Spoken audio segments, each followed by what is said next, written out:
हो गया। आप सबसे माफी चाहता हूँ क्योंकि एक दिन में ही दो कार्यक्रम हो गए और एक ही समय हो गए। आगरा में पीएम पैलेस में भी भारतीय जनता पार्टी का कार्यक्रम था, क्योंकि मैं उत्तर प्रदेश का बजट का कार्यक्रम को देख रहा हूँ, संयोजक के रूप में देख रहा हूँ और मेरा जाना वहाँ भी जरूरी था। संतोष जी के साथ में आधा कार्यक्रम छोड़ के तुरंत मेरे की प्राथमिकता यहाँ की थी, राकेश जी, और वहां मैंने कहा वहां रह लीजिए, मैं यहाँ रहना।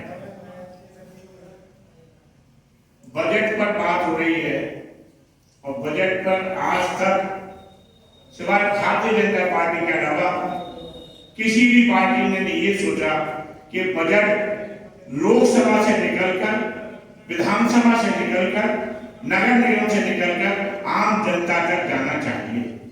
बजट में क्या हुआ? कांग्रेस की सरकार थी, अनेकों बार बजट बनाए, लेकिन कोई विकास की बात करने वाला बजट नहीं बनाया गया।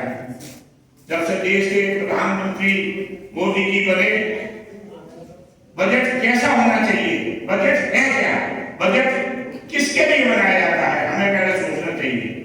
जिस तरह हम लोग अपने व्यापार का लेखा जोखा रखते हैं, हम लोग साल बीतने के बाद में लेखा जोखा तय करते हैं कितनी हमारी सेल हुई, कितनी परचेज हुई, और उसमें से ग्रॉस प्रॉफिट निकाल के नेट प्रॉफिट कितना रहा वो हमारा आमदनी कहलाती है। इसी तरह सरकारें हैं, सरकारें साल के पहले ये तय करती हैं कि हमें किन किन मदों से कितनी कितनी आय होगी, हमें जीएसटी से कितना मिलेगा, इनकम टैक्स से कितना मिलेगा, हमें और अन्य एक्साइज से कितना मिलेगा, अन्य मदों से कितना मिलेगा, और उन मदों को एकत्रीकरण करके हमारे पास कितना पैसा आ रहा है, कितने लाख करोड़ रुपए की आमदनी होगी। उसके बाद सोचा जाएगा कि कितने लाख करोड़ की योजनाएं हमारे सामने खड़ी हुई है। कांग्रेस की सरकार और बीजेपी की सरकार में अंतर है। बीजेपी की सरकार में आपको पता है देश के अंदर अनेक आईएएस अधिकारी अपने पदों से रिजाइन देकर भारत सरकार के अंदर कार्य करने के लिए आ गए हैं। अनेक मेंबर ऑफ पार्लियामेंट हमारे यहाँ आईएएस और पीसीएस है। आपको पता होगा आगरा में डीआईजी रहे थे असीम अरुण जी ने अपनी, उनकी मैं समझता हूँ लगभग 20 साल की सर्विस बाकी थी, उन्होंने रिजाइन देकर पुलिस से आईजी के रूप से देकर और भारतीय जनता पार्टी से चुनाव लड़े कन्नौज से, और आज हमारे स्टेट में वो मिनिस्टर है। तो मैं बात कर रहा हूँ बजट की।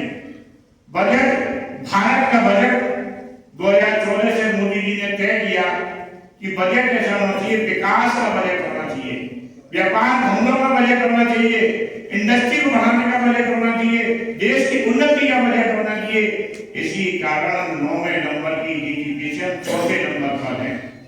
ये बजट ही एक ऐसी चीज है जिसके कारण हम ये बात कर रहे हैं कि हम लोग 2047 में पूरे विश्व का गुरु के रूप में हम मार्गदर्शन करेंगे। बजट की बात जहां तक आती है, इस बजट के अंदर अनेक और रेलवे लाइनें नई, दक्षिण से भारत, उत्तर से सारे, क्योंकि देखिए मेरी बात सुन लीजिए, जब बजट विकास का होगा, जब बजट में विकास की योजनाएं होंगी, बजट में रेलवे का प्रावधान होगा, बजट में उद्योग धंधों का होगा, बजट में किसानों की बात होगी, बजट में खेती की बात होगी, बजट में उत्पादन की बात होगी, और बजट से जो उत्पादन होगा उसके निर्यात की बात होगी, तो भारत को 2047 में विश्व गुरु होने से कोई रोक नहीं पाएगा। तो हमारी निर्मला सीतारमण जी जो भारत की वित्त मंत्री हैं, उन्होंने 9 बजट अभी तक पेश किए हैं। मोरारजी भाई देसाई ने भी 10 बजट किए थे, लेकिन रेगुलर नहीं किए। मोरारजी भाई देसाई ने टुकड़ों में 2 साल के गैप के बाद हुआ था।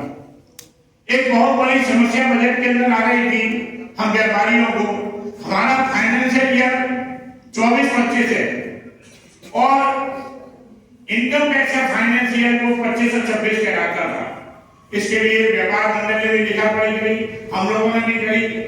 हम लोग क्या है, हमें टीडीएस जमा कराना है तो हमने 25-26 लिख दिया, जबकि हाईकोर्ट के हिसाब से वो 26, 25 और 26 है। उसमें गलती हो जाती थी। इसके लिए कई बार बातचीत हुई। इस बार बजट में साफ कह दिया केवल फाइनेंशियल ईयर एक ही माना जाएगा। जैसे 25-26 है तो 25-26 होगा, 24-25 है तो इनकम टैक्स जो एक साल आगे चलता था वो एक साल इनकम टैक्स में आगे नहीं है, केवल एक ही ईयर माना जाएगा। हमारा 1 अप्रैल 2026 से 31 मार्च 2027 तक है, वही ईयर इनकम टैक्स का होगा, वही ईयर हमारा होगा। नंबर 1। नंबर 2 चीज, जो हमारे एनआरआई है, विदेश में हमारे लोग रहते हैं और वहां से लोग इनकम लाते थे, उस पर अनेक तरह के टैक्स पेनल्टियां लगती थी। अब सरकार ने तय कर दिया कि जो भी एनआरआई आएगा मैक्सिमम 30% है उसकी इनकम का गणना छूट सब हटाकर केवल एक ही टैक्स के हिसाब से उसकी इनकम की गणना कर दी जाएगी। इसके अलावा बजट के अंदर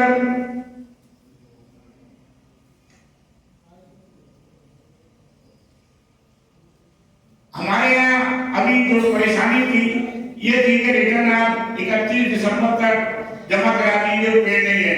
अब उसको उन्होंने 31 जुलाई तक कर दिया है कि अगर आप 6 महीने और बढ़ाकर और जो ऑडिट है उसको 31 अगस्त तक कर दिया है। सबसे बड़ी बात है इस बजट के अंदर ये देखा गया कि व्यापारी की यदि कोई गलती हो जाती है, व्यापारी की कोई परेशानी हो जाती है, व्यापारी का व्यापार के वजह उसको कोई तो उसमें दंड का प्रावधान हटाया है। इस साल का सबसे बड़ा बजट है जो विभाग के द्वारा दंड पेनल्टी 100% उससे पेनल्टी ये सब समाप्त कर दी। पहले क्या होता था, हमने कोई बचत करी और उसे काला धन के रूप में हमसे बजट में डबल टैक्स ले लिया जाता था और हमें जेल की यात्रा भी, हमारे खिलाफ एफआईआर भी होती थी। इस नए बजट में क्या हो गया कि केवल उनसे टैक्स के रूप में पैसा ले लिया जाएगा, कोई भी किसी भी तरह की सरकार के जैसा सरकार ने कहा है कि व्यापारी हमारा है। एफआईआर किस बात की, जब वो आपको जो बचे हुए पैसा है उसका टैक्स दे रहा है, उसकी पेनल्टी दे रहा है और वो पेनल्टी समाप्त कर दी गई, 30% हाईवे टैक्स होगा उसका, आपको जेल की यात्रा समाप्त हो गई। देश ने इस बजट के अंदर इंफ्रास्ट्रक्चर को बहुत अधिक महत्व दिया है। मैं समझता हूँ हाई स्पीड की ट्रेनें करीबन लगभग 20 हाई स्पीड की ट्रेनें पूरे भारत में चलेंगी। उसका कारण यह है कि जिस देश का मैन्युफैक्चरिंग का विकास होगा, जिस देश में सड़कें बनेंगी, जिस देश में हाईवे बनेंगे, वहां पर रेल लाइनें हाईवे होगी तो व्यापार के अवसर मिलेंगे। आपने देखा होगा कि हर शहर से वंदे भारत का प्रावधान किया गया है। अनेक वर्गों का ध्यान रखा है, हमारे सीनियर सिटीजन का ध्यान रखा। अभी मैं गया था बनारस में, बीजेपी की मीटिंग थी, वहां लोग गए थे तो मुझे तो मालूम नहीं था। उन्होंने कहा योगी जी ने देखिए कितना बड़ा आपको बजट के अंदर प्रावधान देगा पिछले बजट में कि वंदे भारत की इतनी ट्रेनें चलेंगी। लोग यहाँ से आप वंदे भारत आगरा से बनारस जा सकते हैं और बनारस से बैजनाथ धाम, जो हमारा कहना चाहिए कि बैजनाथ धाम तक के लिए वंदे ट्रेन चलाती। अब हाई स्पीड टोली व्यापारी का समय कम होता, व्यापारी सुविधा रात में यात्रा करूँ और दिन में अपना काम करूँ। तो इस बजट के अंदर एक प्रावधान किया गया है कि व्यापारी को कम समय में एक स्थान से दूसरे स्थान पर जाया जा सके।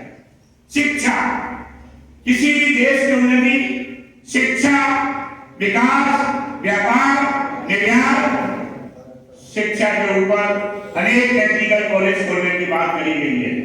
स्वास्थ्य के ऊपर उन्होंने कहा है कि इसके लिए हम पूरे देश के अंदर 20 फार्मा हॉस्पिटल खोलेंगे। फार्मा के हॉस्पिटल क्योंकि हमारे यहाँ देखिए होम्योपैथी की दवाइयाँ और फार्मा की जब टेक्नोलॉजी आ रही है, फार्मा की ओर हम लोग बढ़ रहे हैं, तो इसके लिए उन्होंने फार्मा के लिए भी अनेक कॉलेजों के लिए पैसा प्रावधान किया है। आज देश के अंदर 2 बीमारियां बहुत भयंकर फैल रही हैं, एक तो डायबिटीज की और दूसरी बीमारी कैंसर की। उन्होंने ये तय किया, इसके लिए प्रावधान किया गया कि डायबिटीज और कैंसर की बीमारियों के लिए जो उनकी दवाइयां हैं वो बहुत सस्ती की जाएंगी, बहुत कम ब्याज पे दी जाएंगी। मैं आपसे एक बात कहना चाहूंगा, प्रधानमंत्री आरोग्य निगम, उनकी एक जो प्रधानमंत्री की योजना है दवाइयां, डॉक्टर पे भी प्रेशर दिया जा रहा है कि क्या प्रधानमंत्री की दवाइयां लिखिए, दवाइयां नहीं लिख सकते, उनका फॉर्मूला लिख दीजिए, फॉर्मूला एक ही है। यहाँ तो इतना नहीं है, मेरा राजस्थान से बहुत संबंध है, मालूम मेरी मैन्युफैक्चरिंग है वहाँ पर। वहाँ राजस्थान में 99% जो प्रधानमंत्री योजना की दवा है वही लिखी जाती है। प्रधानमंत्री की योजना की और आपकी दवाई का फर्क है 1 रुपए और 10 पैसे का। जो बोली 1 रुपए में आएगी वो 10 पैसे में प्रधानमंत्री की योजना की दवाइयां हैं। आप कहेंगे इतना फर्क क्यों है?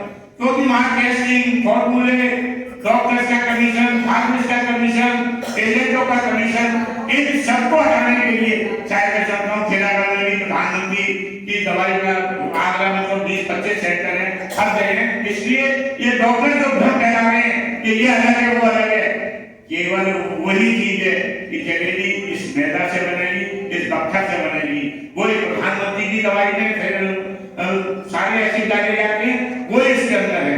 तो सबसे बड़ी जो इन्होंने शिक्षा पर ध्यान दिया, इन्होंने स्वास्थ्य पर ध्यान दिया, इन्होंने विकास पर ध्यान दिया। ये बजट, इस बजट की सबसे बड़ी विशेषता है।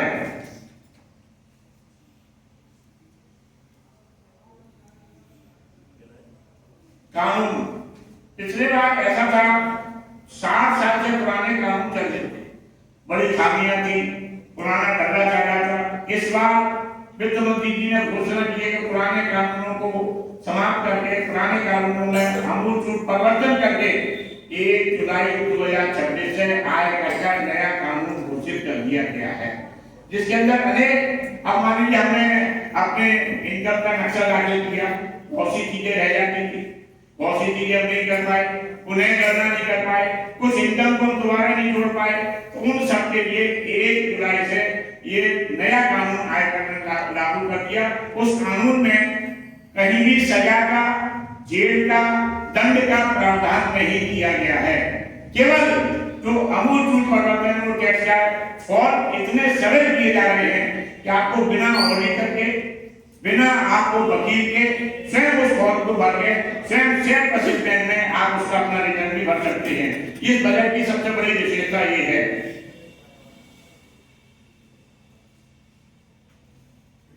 सबसे बड़ी बात यह है इस देश के अंदर कि बजट ऐसा होना चाहिए जो आम जनता की सुलभता के लिए हो। बजट का पैसा देश के विकास में लगना चाहिए, बजट का पैसा देश के उत्थान में लगना चाहिए। आज देश के अंदर जो मेडिकल कॉलेज है, उन मेडिकल कॉलेजों के लिए भी उन्होंने पैसे का प्रावधान किया है। मैं आगरा में, आप देख रहे होंगे, एसएन मेडिकल कॉलेज है। आगरा में 10,000 करोड़ रुपए से कितना बड़ा मेडिकल कॉलेज बन रहा है एम्स के तर्ज पर। आप शायद जाए तो देखें, यहाँ ओपीडी 5 आदमी ओपीडी थी, वहां 500 आदमी की ओपीडी हो रही है। 500 आदमी पर डे वहां पर मेडिकल के इलाज के लिए आते हैं। तो मेरा मतलब है आपसे ये कहना, इस बजट को सरलीकरण के रूप में, इस बजट को नए प्रावधान जो पुराने कानून के उनको हटाया गया है, मतलब रक्षा के अंदर हम कुछ नहीं करते थे, कहते थे हमें तोप लेनी है तो बाहर से लेनी है, बंदूक लेनी है तो बाहर से लेनी है, हाईजेक लेने। रक्षा पर सबसे ज्यादा पैसा खर्च किया जाता है। रक्षा का मतलब है जो हमारे जितने में जेट विमान है, जितनी मिसाइलें हैं, आज इतनी बड़ी मिसाइल आ गई है कि भारत का, अगर दिल्ली से 6000 किलोमीटर तक यहाँ से मिसाइल, वो मिसाइलें भारत में बनने लगी, वो सारे ये भारत में बनने लगी। आज विश्व के अंदर हमारा देश निर्यात, जहां तक मैं बात करूं, मेरा कपड़े से संबंध है। कपड़ा पहले हम आयात करते थे, पहले हम कपास को आयात करते थे, आज वो सारी स्थितियां बदल चुकी। बांग्लादेश में हमने कहा कि हम आपको कपास नहीं देंगे, हमने बांग्लादेश की चिंता, नए आया, नए कल कारखाने खोले गए, गुजरात और महाराष्ट्र नई टेक्निक से आज कपास पैदा हो रही है। और भारत के अंदर आज जो हमारा रेडीमेड का कपड़ा है, वो रेडीमेड का कपड़ा हम विदेशों को निर्यात कर रहे हैं। भारत के आज हमारा उत्तरी पूरे एशिया की सबसे बड़ी कॉटन की इंडस्ट्री है तो सूरत के अंदर है। सूरत का जितना कपड़ा बनता है 50% का हम कपड़ा निर्यात करते हैं। आप कहेंगे निर्यात से क्या फायदा है? निर्यात से हमको ये फायदा है कि जो विदेशी मुद्रा आएगी, उस विदेशी मुद्रा से कभी भी हमको परेशानी आएगी, कभी विदेशों से हमें कोई आयात चीज करनी है तो हम डॉलर में या रसद में उस सब पैसे को हम उसमें यूज कर सकते हैं। देश के कल कारखानों में नई टेक्निक का मतलब है कि इतना प्रावधान किया गया है कि कोई भी व्यापारी, कोई भी उद्योगपति नई टेक्नीशियन मशीनें लगाए। पुराने संयंत्रों को हटा दे, आपको कोई मशीन चाइना से खरीदनी है, आपको कोई मशीन अमेरिका से खरीदनी है, आपको मूल जापान से खरीदनी है, इस पर सब्सिडी का प्रावधान किया गया है। बहुत न्यूनतम ब्याज पर ये सारा किया जा रहा है। मेडिकल कॉलेजों में लड़कों के लिए ये मोदी जी ने आज हमारा जो आधी आबादी है वो युवाओं की है, युवाओं का देश कहलाने लगा है भारत। युवाओं के लिए, उद्योग धंधों के लिए, अनेक स्कीमों के लिए 1 करोड़ रुपए तक का प्रधानमंत्री लोन दे। पहले व्यापार मंडल में बहुत लड़ाई लड़ी, पहले आपको जो लोन दिए जाते थे वो 1 करोड़, आपने 10 लाख रुपए ले लिए तो 10 लाख का लमसम आपको लोन दे दिया, और पहले 10 लाख रुपए की ब्याज आपकी महीने चलती रहती थी। अब उसमें परिवर्तन हो गया, अब ओवरड्राफ्ट स्कीम आ गई है। ओवरड्राफ्ट स्कीम का मतलब है कि आपके अकाउंट में 10 लाख रुपया उन्होंने सैंक्शन कर दिया कि इनकी लिमिट 10 लाख रुपए है। 5,000 यूज करे 5,000 पे ब्याज लगेगी, 2 लाख रुपए यूज करे 2 लाख पे ब्याज लगेगी, 5 लाख रुपए। ये व्यापार मंडल की सबसे बड़ी बात मानी है। बंधुत्व मांग हमारी बहुत पुरानी रहती थी कि हमें 8 लाख तक की आय दी जाए, 10 लाख तक की आय दी जाए। बिना मांगे पिछले बार सरकार ने 12 लाख रुपए तक की है आपकी कर मुक्त कर दी। हर व्यक्ति 12 लाख रुपए तक की कर मुक्त है। मैं कभी हम लोगों को परेशानी के साथ ये मुझे जमीन खरीदनी है, अरे भाई ये तो 50 लाख रुपए की जमीन है, हम कैसे खरीदेंगे? 30 लाख रुपए की जमीनें कैसे खरीदेंगे? मैं समझता हूँ आज कम से कम हमारा छोटा से छोटा परिवार होगा तो 4 आदमी तो मेजर होंगे, 7.5 से ऊपर के मियाँ बीवी और बेटा बहू। हम लोगों को समझना चाहिए, आगे आना चाहिए। 12 चौक 48 लाख रुपए तक यदि एक व्यक्ति ने 12 लाख रुपए पैदा किए हैं उसको कर नहीं देना पड़ेगा, एक नया पैसा इनकम टैक्स नहीं देना पड़ेगा। आपने 48 लाख रुपए पैदा किए, 48 लाख में से मान लीजिए परिवार है, हमने 10 लाख रुपए इस बात के लिए लगा दिए कि हमारा ये परिवार का खर्चा है, 10 लाख रुपए तक हमने साल का खर्चा कर दिया, जो 38 लाख रुपए वो आपका 1 नंबर की मनी हो गई, वो आपकी बचत हो गई। वो आपके कारखाने खरीदिए, फैक्ट्री लगाइए, मकान खरीदिए, दुकान खरीदिए, लड़कों को विदेश यात्रा पर भेजिए, विदेश में पढ़ने के लिए भेजिए। ये सब रुपया 1 नंबर की तरफ सरकार का ध्यान है। सरकार ने जो अभी तक हमारे यहाँ विदेश में हम लोग जाते थे तो उसमें 5% की जीएसटी लगता था, कम लगता था, अब उसको 2% कर दिया। मान लीजिए विदेश यात्रा पे जा रहा हूँ, पहले 5% देना पड़ता था टैक्स, अब उसको 2% कर दिया। मतलब सरकार का कहना ये है आप कहीं भी जाए, पूरे विश्व में जाए, उद्योग धंधे के लिए जाए, घूमने के लिए, फिरने के लिए, आपको किसी तरह की दिक्कत नहीं है। कितनी मनी आई हुई है जहां तक टैक्स के अंदर, क्योंकि अब तो रेलवे के बारे में मैंने आपको बताया जीएसटी की डिमांड 1 जुलाई 2017 से लागू हुआ। जीएसटी आप समझ लीजिए कि जीएसटी में कभी लोग समझते होंगे अरे साहब ये बजट आ गया, बजट में तो जीएसटी के बारे में कोई बात ही नहीं करती, बजट में कोई बात। जीएसटी का नियम बिल्कुल अलग है। जीएसटी काउंसिल बनाई गई है, उस काउंसिल के मेंबर हैं प्रत्येक राज्य का वित्त मंत्री, प्रत्येक राज्य का वित्त सचिव। वो जीएसटी काउंसिल की मीटिंग में बैठेंगे। पार्लियामेंट को अधिकार नहीं है, प्रधानमंत्री को अधिकार नहीं है, वित्त मंत्री को अधिकार नहीं है, भारत के राष्ट्रपति को अधिकार नहीं है कि जीएसटी में कोई भी बदलाव कर सकते हैं। जीएसटी काउंसिल में जो आप देखते होंगे अखबार में जीएसटी की 52वीं बैठक हुई, 54वीं बैठक हुई, जीएसटी काउंसिल के अंदर ही जब मीटिंग हुई तो भी उसमें अनेक विवाद होते थे। सेंटर में बीजेपी की सरकार है, कलकत्ता के अंदर ममता बनर्जी की सरकार है, दूसरे प्रांतों में केरल में केंद्र सरकार है, तो आपस में झगड़ा होता था क्योंकि जीएसटी 15 साल तक लंबे पड़ा रहा और जीएसटी लागू नहीं हुआ। उसमें एक फॉर्मूला तय किया अरुण जेटली कमेटी ने, जिस समय उस समय के वित्त मंत्री थे, कि जीएसटी काउंसिल का गठन किया जाए। जीएसटी काउंसिल का हर प्रदेश